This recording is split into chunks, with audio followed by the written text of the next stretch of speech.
Dear fellow Ukrainians, dear friends, as in the case of individual events in our lives, events in international politics can rarely be described as black or white. But the war that your country has been pushed into is an exception. You're the ones rightfully fighting against the Kremlin aggression. You're the ones bravely defending your independence and your country's freedom to choose its own destiny. If anyone, Slovenians are aware of the hardship you are facing.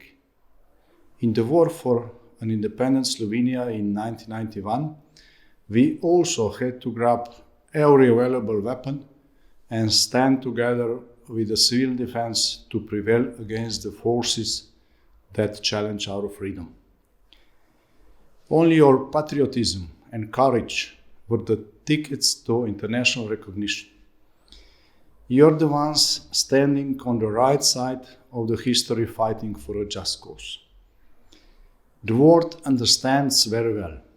By defending your country, you defend your fundamental values that are our common, European, and also universal fundamental values. By defending your beloved Ukraine, your home, your homeland, you fight as well for the vision of our continent to be free and at peace with itself. Your fight is our fight too. Thank you from all my heart for your efforts, for your determination, for your unity, for your courage, for your immense courage and your great sacrifices. Let me assure you that your struggle won't be forgotten. Ukrainians are not and will not be left alone. The family of free European nations is where you have always belonged to.